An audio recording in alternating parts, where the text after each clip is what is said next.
And so a crazy day again for crypto, with Bitcoin breaking through 44,000, just about touching 45,000 today, which is incredible. We're currently trading just shy of 44, but I'm going to tell you in this video why this pump, more than any other pumps we've seen in the market recently, has gotten me extremely bullish for the long-term calls here at Bitcoin. I'm going to go through that. We're going to share with you the important chart patterns. We're also going to look at Luna, which has been on an absolute tear. I'm going to explain exactly what is going on with Bitcoin. Why are we pumping? Why are we pumping on Luna? We're going to break all of that down in this video. So if you want to see all of that in a compact video, make sure you hit the like button. Make sure you're subscribed. Don't forget to check out links below. This video is brought to you by TREZOR. If you haven't got yourself set up on a hardware wallet, click the link in the description, get yourself set up, and you'll get a free €25 voucher for buying a hardware wallet. And I'm going to come on to why a hardware wallet is so important. We're going to get onto this right now, guys, because as we can see here, Bitcoin, a really nice day. You can see this horizontal dotted line was just the start of the day today,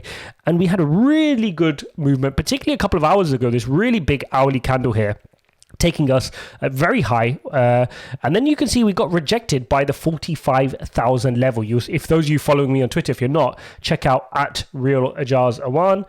You can see me there, and I tweeted the exact same thing. Bitcoin coming up to some important resistance at 45,000 will be hugely bullish if we can reclaim this level. As you can see, we're facing a little bit of a test here, but that's perfectly fine. We can either cool down to 43,479 and bounce back up, or if we need more of a cooling off, we've got plenty of room to come down to 43,000 flat and then head back up to break through 44,000. Now, the important level thereafter, if we zoom out, is going to be the level which I mentioned in yesterday's video, which was the rejection point when the CPI data came out on the 10th of Feb.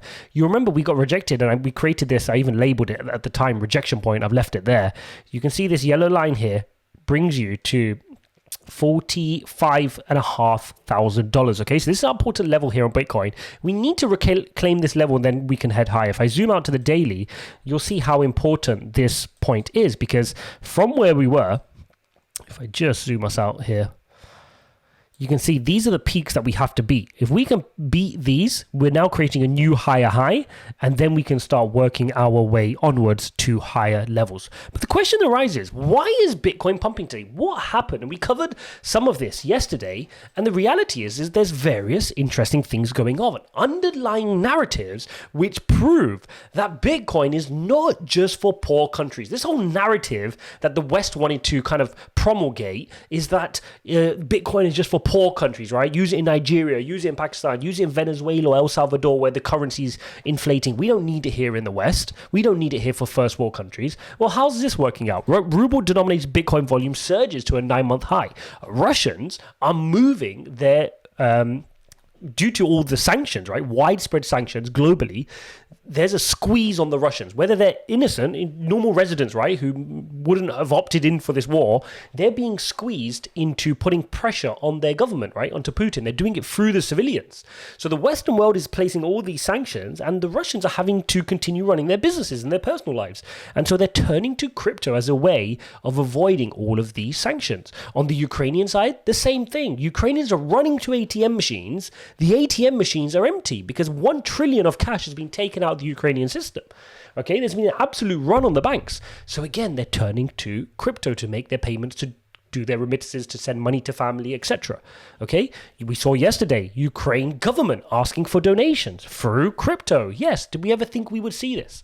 And the evidence goes on and on. We know what's happening with the Canadian truckers, right? We saw that, and we've seen that Canadian ETFs are continuing to grow in people going for Bitcoin, opting for Bitcoin in Canada, because they've seen how easy it is to freeze assets.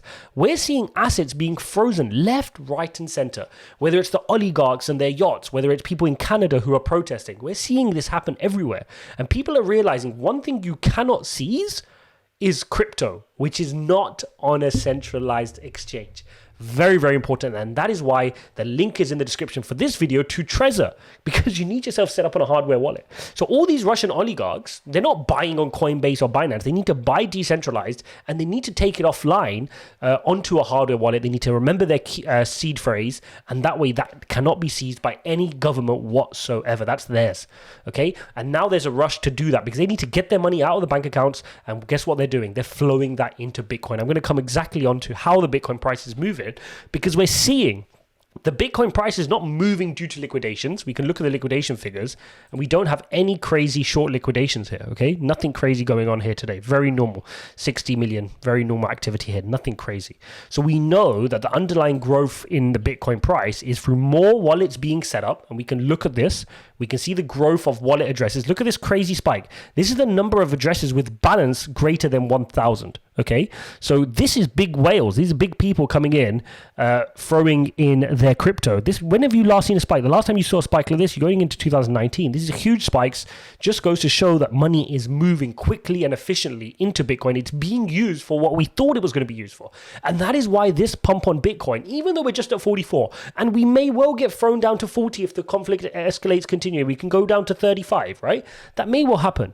But this pump is going to give you the conviction. It's going to remind you of the narrative of why we all started with Bitcoin in the first place. We're seeing first world countries, superpowers, normal people like you and I opting to crypto to solve real world use cases. And this is what I always say to everybody. It's boring, but it's a reality. Invest in cryptos which are going to change the world. And right now, Bitcoin is changing the lives of these people who are running into Bitcoin. It's a use case. They're not doing it for speculation. They're not doing it to double their money.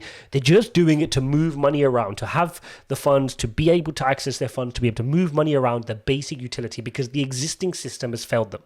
Okay? Either because of too much censorship, too much sanctions, too much centralization, they are not able to have the right of access to their money. And that is why crypto exists, right? That's why we created it. And we can see that continuing to show. And that's why this pump is really interesting. If we head over to the market, you can see the market is still tentative, right? You've got the Ukrainian president appealing to the EU as the Russian convoy is near Kiev. We've seen these many pictures being shown on the Western media of a convoy heading towards Ukraine, and we're seeing that play out, okay? So we can see that the uncertainty is going to continue. And we need to understand from a political point of view and a media point of view, the uncertainty by definition has to continue. Because you can see that the Western narrative, what they're trying to do is they're trying to keep the pressure on Russia through sanctions and through media attention. So with that investment hat on, we need to understand that we know the uncertainty is going to continue. The only way it won't continue is if we get peace talks, right? The media is not going to let this go. It will keep bringing it up and keep making it a very tensed and front of mind issue, because that's how they're going to leverage the Russian citizens to prop pressure on Putin, okay? So that's exactly what we're seeing. And it's very important that we monitor that. Now, so we can see the major indices. Dow Jones down 1%. You've got the S&P down 0.71. You've got NASDAQ down 0.15. So you can see we're tentative to the downside, and crypto is having its momentary decoupling, because finally, like I said, this is what's so powerful. It's not being treated as a growth stock, risk on stock right now. It's going up because people are using it. Okay, very interesting. It's not speculation. It's not market dynamics. It's people using it. And that's really interesting. And if we move on to Luna has been on a very interesting run to the upside, because Luna has had if we take this measured move from the downside from where just a couple of days ago, if you take it from, let's say, there, and you were to measure that move to the high of where we just were today intraday, that's a 100% move there on Luna in a couple of days. And this just reiterates why you cannot time the market. Whether it was the Bitcoin chart, which we can see how quickly now we've bounced from our bottoms, and same with Luna, like I've just shown you. You cannot time these movements. You just need to stay in good projects, dollar cost average, and hodl, right? That's the blueprint. Timing this market, you're going to get burned. Now, the question is, all of the altcoins are not moving right now, okay? Very interesting. I've had a lot of people ask me this question. We've got Bitcoin moving.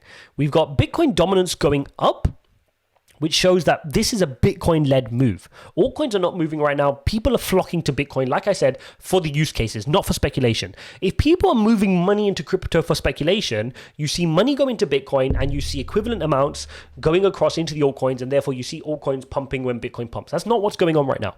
People are flocking to Bitcoin to use it. I've just explained they're using it for the practical purposes of Bitcoin. That is why we're seeing dominance climb. We're currently sitting at 44%-ish, and I wouldn't be surprised if we could head up to 50%. If we zoom out here, you can see the pattern that we're forming.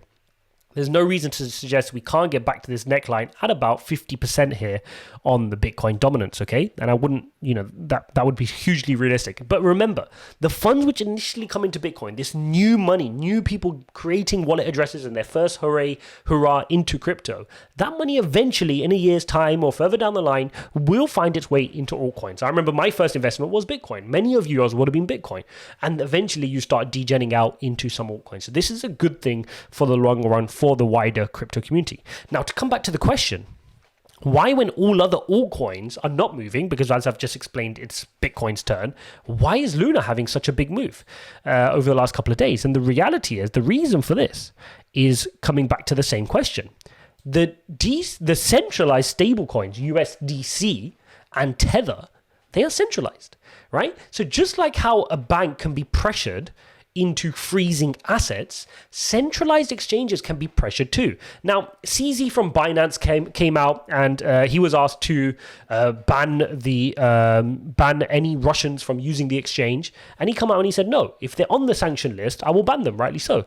But if they're not on the sanction list, I'm not just doing an outright ban of all Russians. And I completely agree with that. I don't know where this has come from, where it's okay to just tarnish all citizens of a country. Like, that doesn't make sense. I mean, I'm a citizen of the UK. I didn't agree with the Iraq war. I didn't agree with Libya. I didn't agree with Syria. I don't agree with all the other initiatives of the wars that this government is involved in. So why should I be punished, right? And we're hearing crazy stories of people doing that, right? People are unable to separate the citizens of a country from the political ideas of their government. So yeah, I mean, those people who are being, CZ is an example, but we have to understand that if the US government was actually to come up to Binance or Coinbase or any of these and said, we're going to take away your license if you don't ban Russians, you've got to understand, these companies will capitulate. They will listen to the US government. We saw that with Apple. Apple gave away data, right, when the US threatened them. So the same for Coinbase, the same for Binance, the same for BlockFi, all these centralized exchanges. We use them because we want to. But don't forget, they're not your friends, okay? And that is why you need a hardware wallet. Links in the description. Get yourself set up on a TREZOR wallet and make sure the majority of your long-term hold crypto is on a hardware wallet. Do not trust these centralized exchanges. I know we don't think it's going to be us, but it literally could be us tomorrow, where our accounts are being frozen for something which is completely out of our hands. And we're seeing that. But don't wait till that moment comes before you realize that decentralization is the way. So that comes back to the point. USDC and Tether are centralized stable coins, so they can be easily seized as well. And that is why we're seeing loads of funds flocking to UST, which is on the Luna blockchain, okay, on Terra. So that's really interesting. We're seeing a lot of that happen. We understand that every time there's a UST minted, Luna has to be burnt, which creates a supply shock for Luna, and then the Luna price climbs. So Luna's setting up really nice. It's a coin we've been monitoring for a long time. We rode it all the way from the lows here up to our initial price target of 76. We then rode it to 87, which was our next target. I've set my next target, as you can see, my drawings are still left on here, at 140, and even that is super undervalued for Luna. We could do a separate video on Luna, but even if you just modeled out, and I know some people have done that on Twitter, there's been a few economists who have done this mapping exercise. I'm trying to remember what was his name. Let's see if I can pull it up. Yep, at Murray Rudd. Go check Murray Rudd out. I'll see if I can pull that up next time. But he's priced this out, and even if the UST market cap gets to 50 billion, that would mean a $455 Luna. So Luna's a great project. It's going from strength to strength. It's the ultimate kind of bear market coin, right? Because even if it's a bear market, you flock to stable coins. It's decentralized. It's algorithmically backed, pegged. Therefore, you move to your stable coin, and that's creating demand for Luna, right? Because Luna gets burnt, and therefore creates a supply shock, and the price moves up. So really great project, and definitely one which, like I've said, is a staple of my portfolio, and I continue to dollar cost average in at these levels. So hopefully you guys were taking these opportunities to really add to good plays. So many times I was being asked, what do you think of this coin, that coin? And I haven't got the bandwidth or the time to focus on small coins right now. There's so many great large cap projects and mid cap projects with huge potential, proven in bull markets and bear markets, great technology, great teams, been there, done that, such as Luna, such as Solana, such as Algorand, such as Phantom, and ADA, Atom. I can list them. I don't need to worry about any of these degen coins right now. Yes, they can have a tiny bit of my portfolio, but I haven't got the time and the bandwidth to be focused about those. I need to dial in to my high conviction plays and make sure I've got the positions ready such that when Bitcoin's running, we're ready to go to the upside. Hopefully you guys have seen just through this pump why it's so important to not time the market. Really, really important. Hopefully Hopefully you guys stayed the course with me. I made a video every single day with you guys, even when Bitcoin was as low as 32. We're now sitting in a bit of a prettier position here, sitting at 43 and a half at the time of the recording this video. Now we've just moved a little bit, and even if we retraced back down into the 30s, because we know there's an escalation to this conflict, at least we've seen the underlying narratives trend in the right direction for these projects. Hope you guys enjoyed this video. As always, if you appreciate this type of content, make sure you're hitting up that like button and subscribing. Each like you guys hit really does make a difference to this channel, so please do hit up those buttons as always. What I'm going to do is at the end of this video, I'm going to link up a video on Phantom, and I'm going to link up the tokenomics video, because if you haven't watched that just yet, go ahead and watch that video. I think you'll learn a lot in terms of how I break down a project in terms of its tokenomics and what's important to look out for. That's really important to have that skill in your arsenal, so make sure you watch that video. Let me know what you think in the comments below. Don't forget to check out the Discord. I'll leave that. It's a free public Discord server. I'll leave the link in the description below. Head over into there, meet like-minded people, ask me any questions you have, and just be part of the community. I think there's over 500 people in that Discord, all crypto traders, investors, looking to help each other out and navigate building sustainable wealth. Hope you can smash up the like button, guys, if you appreciate this video, and I'll see you in the next one.